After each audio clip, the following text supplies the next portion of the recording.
Hi everyone. I'm really happy to be here with you today to talk about different kinds of video games for different people. This talk is called Love Drugs, and it's my favorite thing to talk about. My friends are sick of hearing me talk about this, so I'm extra excited to be able to talk about it here today. So let's get started. Everywhere I go, I meet people who aren't interested in video games. My favorite thing at a dinner party or on a Tinder date is to watch the other person squirm and struggle to relate when I mention that I work in games. They'll bring up some old game they used to play, try to talk about it, and then confess that they don't care about video games. The multitudes of white masculine gamers who dominate the games industry have made experiences that are relevant to them, but not to most people. We're in a closed loop. People who like video games come to work in the video game industry, and then we continue to make what we like. When you work only with experts and with people similar to yourself, you tend to get stuck in what's called a local maximum. People who are similar to each other think similarly. You draw on the same knowledge base and approach problems from the same angles. And it goes deeper than that. In groups of similar people, there is a further psychological pressure to conform to the stereotype of the group. This is unconscious. You don't know you're doing it. But the result of this pressure is that you yourself will have fewer good ideas when you're in a group of people similar to yourself than you yourself would have in a group of people who are different. When you don't have innovative ideas, you refine your own solution to a problem and you make it better and better, but you don't discover radically different solutions that would be radically better. And people turn to entertainment to solve problems in their lives. Life is really difficult. Our world is shocking.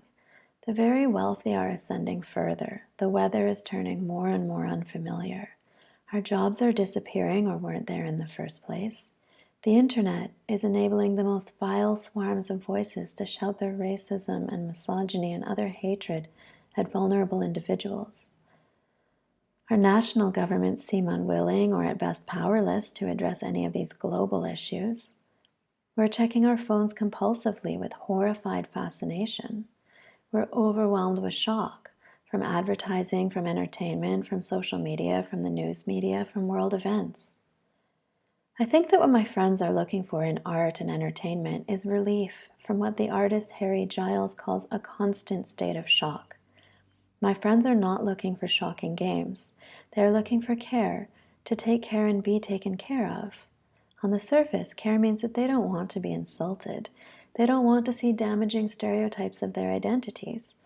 And they do want to see references to culture that they understand and like, culture beyond geek culture. Most importantly, they want experiences in which they grow, experiences in which they learn and change as a person, in which they can explore who they are and how they want to relate to the world. Video games that are about care and characters would be more culturally relevant for more people. But I think it's not only for cultural reasons that my friends prefer care to shock. I think there's also an underlying physiological reason. I think it has something to do with stress reactions, and I think this holds the key to a future of a more interesting and more relevant games industry. When you're playing a video game and there are a lot of things flashing on the screen, and there's danger and it's shocking and it's fun, that's a fight or flight response to stress. With fight or flight, when you experience a threat, your sympathetic nervous system kicks in and releases adrenaline followed by dopamine. If you like games like this, it's probably because adrenaline and dopamine are very enjoyable. Your pupils dilate, your heart beats faster, your airways open up, and you feel exhilarated, you feel alive, you feel powerful. But not everyone likes these kinds of games. I don't. My friends don't. My Tinder dates don't. People I talk to at bus stops don't. And I think my friends find games like this boring, not only because they aren't interested in more stories about callous white men, and not only because they don't know how the controls work or don't get the references to geek culture or bro culture, but also because they don't get an adrenaline high. They have a different response to stress. This is my cousin Christina. Christina is one of my friends who finds video games boring. What she loves instead are contemporary feminist art, vegan food, and longboarding with her friends. She has never understood why I work in games. In fact, she has perhaps been the most hostile of my friends towards my affection for video games. She sees me as a designer, but not a game designer. When I would message her stressed out about work, she wouldn't offer her support. Instead, she would encourage me to quit and go back to school to study interior design or industrial design. She thought I was wasting my life in the video game industry. A few years ago, Christina's husband's brother bought a PS4 and he gave her his PS3. I recommended that she play my favorite game, Skyrim. I didn't expect her to actually play it. She's so uninterested in games, and this game is pretty geeky. I didn't hear from her for 3 weeks. I assumed she didn't play it, but then one evening she called me crying because she'd accidentally killed Lydia, a character in the game. Christina finds video games boring, but she loved Skyrim. She isn't interested at all in medieval warfare or swords or dragons, and she found the controls hard. After a long day of office politics and being catcalled in the street and seeing Trump's face all over the TV and experiencing all the other daily hostility in this world, Christina doesn't like being shocked in a game, but she loves taking care. She loved Skyrim because she loved the characters. She loved creating her character, doing quests for other characters, joining guilds, and bringing Lydia along on her adventures. She liked experimenting with who she is in a social context of characters whom she cares about and who care about her. She said to me that it turns out that it wasn't that she didn't like video games, it was that she didn't know what video games could be. Christina doesn't like adrenaline, and neither do I. But with Skyrim, there's something similar to fight or flight that was probably going on with us. It's called tend and befriend. Like fight or flight, tend and befriend is an automatic, physiological reaction to threat. It's not learned. It's instinctual and immediate. If you experience tend and befriend, it's because your body releases oxytocin or vasopressin when you're stressed, followed by opioids. This calms your sympathetic nervous system so you don't get the flood of adrenaline. Instead of wanting to fight or to flee, you stay relatively calm but aware. Your pupils dilate, you become fearless, and you're less sensitive to pain. You instinctively want to protect your loved ones, to seek out your allies, and to form new alliances. Oxytocin intensifies social feelings, and opioids feel extremely warm and lovely. I don't care for adrenaline, but I really, really like this. This feels delicious, luscious, powerful.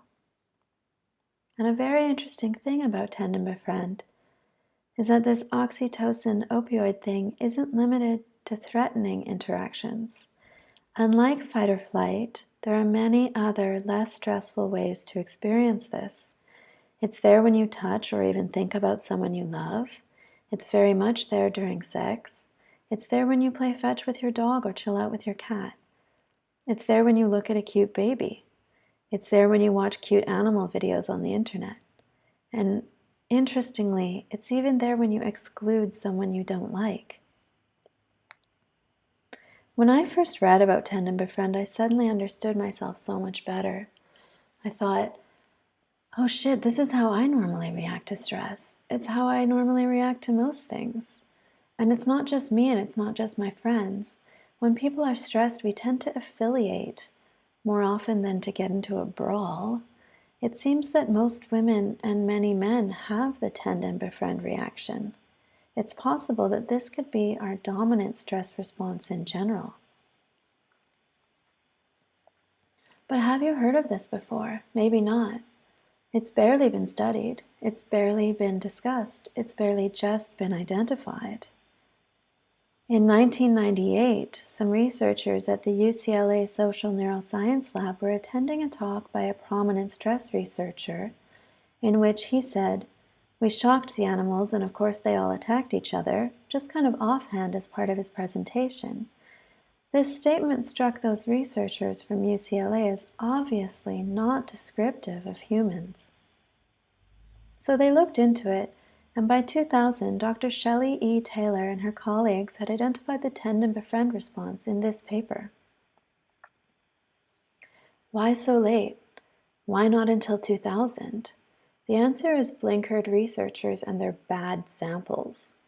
Like so much other research in many other fields, most stress research had been done with men and male animals, male rats. Prior to 1995, only 17% of stress research had been done with women or female animals. Throughout many fields, when female bodies don't fit the data, the researchers blame menstruation, throw the female data out of the sample, and keep going. And that's exactly what happened in stress research. I'm not kidding. What's more, when it comes to studying humans rather than animals, many researchers only access what is known as the weird sample. Weird for white, educated, industrialized, rich, and democratic. This is also not a comprehensive sample, and most researchers also belong to this sample. When you work only with people similar to yourself, you tend to get stuck in local maxima. I grew up being taught that fight or flight was my stress response, but it's not. And it's not only stress research that skews male and skews weird. It's a lot of research. It's a lot of design. It's a lot of researchers, and it's a lot of designers. For those of us who aren't white, educated, industrialized, rich, democratic men, it's possible many things we know about ourselves are just wrong. Many things we know about ourselves are just wrong.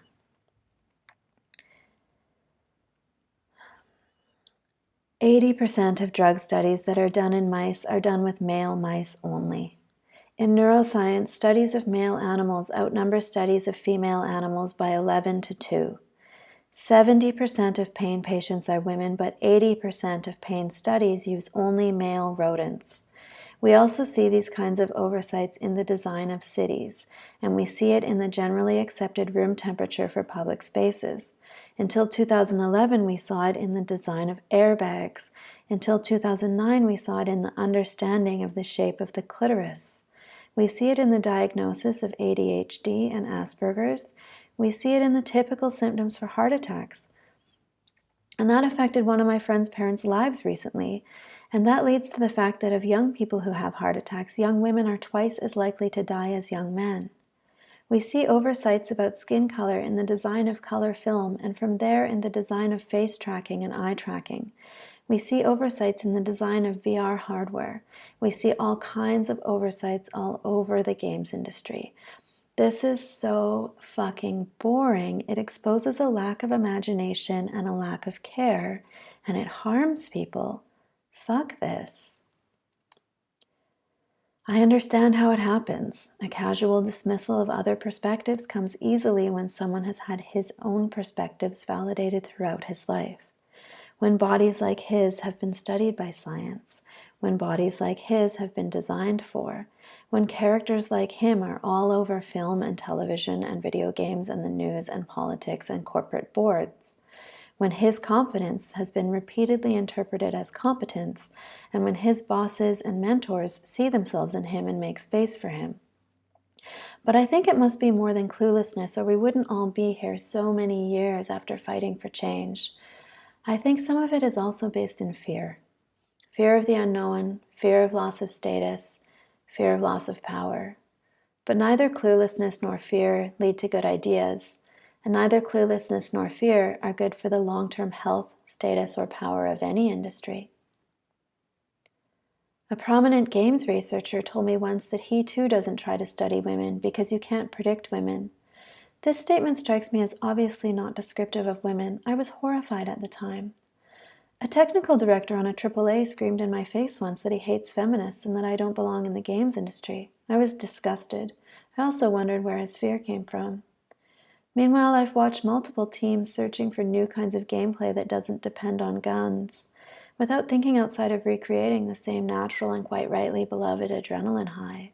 They're missing some data, they're missing some perspectives, they could ask more people.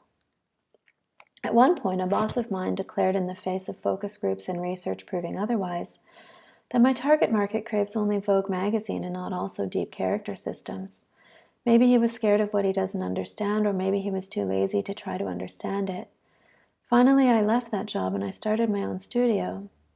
Since then, I've heard many times that women only like match 3. I've heard that there is no room for innovation left in mobile games. I've heard that my insight about shock and care in video games was more about my own personal psychology than any generalized trend.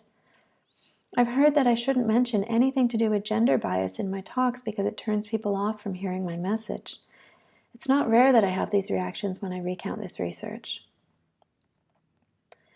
A woman I very much respect told me that you can't change the world, but you can make your little corner of it better. I've found my little corner. I'm bored of patriarchy and its lasting effects on my life, on all of our lives. But I'm very interested in looking at the gaps in game design and fixing them. Are you? Or are we so fragile that we ignore science and the realities of entire groups of people when our own feelings are hurt? Are we interested in building towards an inclusive, robust, relevant, and just future? So then I ask, what is game design missing? I ask this question not just in terms of cultural elements, which are important, not just in terms of diverse protagonists, which are important, not just in terms of references beyond fantasy and science fiction, modern-day warfare, and nostalgic pixel art. I ask this question in terms of game mechanics and game systems. I ask in terms of adrenaline, dopamine, oxytocin, opioids, and other reward systems. And what about personality psychology and positive psychology and other reward frameworks? I ask in terms of gameplay that helps a wider range of people understand themselves and their responses to stress and to each other and to the world. What do we take for granted about play styles and about player motivation and other frameworks that we use as game designers to think about games? What do we take for granted about fun? Could some of this be wrong or incomplete? Why are game genres defined the way they are, and can we think outside of them? What does it take to induce a flow state in the player? Does it always require frustration? Who designed all these rules? What players are we studying? Who should we be talking with? I know who I'm talking with, and I know who I'm working with. I'm talking with and working with people who don't like video games, or who have strong visions of radically different places where we can take video games in the future, who've been ignored by the industry that seems either too lazy or too scared, or at best too risk-averse or too complex to be able to look outside itself. And I know that I've never been so satisfied with or felt so connected to my work. Learning about Tend and Befriend also helped me understand not just how I react to stress, but to most things, and why I can be overly compassionate and overly petty in other things, both good and bad.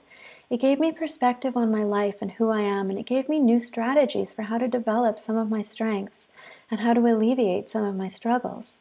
And this is what I want from entertainment. I want a safe space where I can explore who I am and what my life is, where I can gain understanding of myself and my life and the people around me. I understand now why I have loved the games I have loved.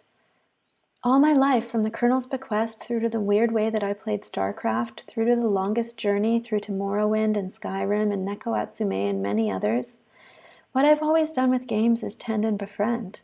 These have offered me spaces where I can care and where I can relate and where I can grow.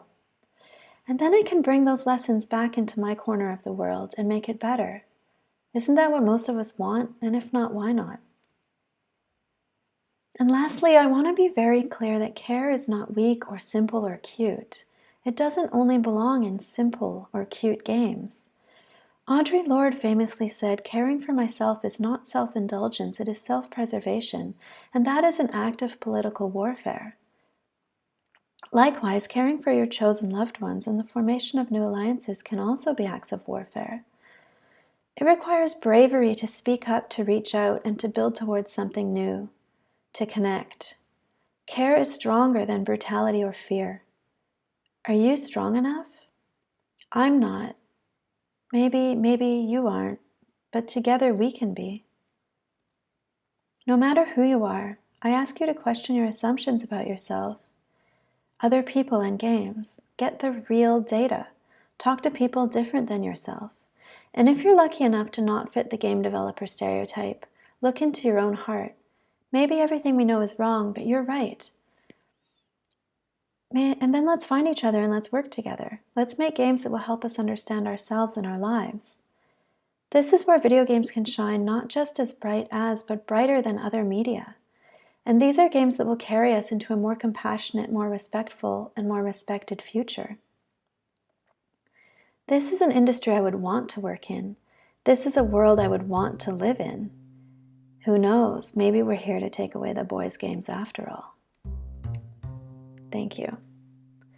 So for a writing prompt, I was just thinking, did you know about Tend and Befriend before? If not, how has learning about it given you some perspective on your life and on video games? And is there a way you think you could use Tend and Befriend in your work? Thank you.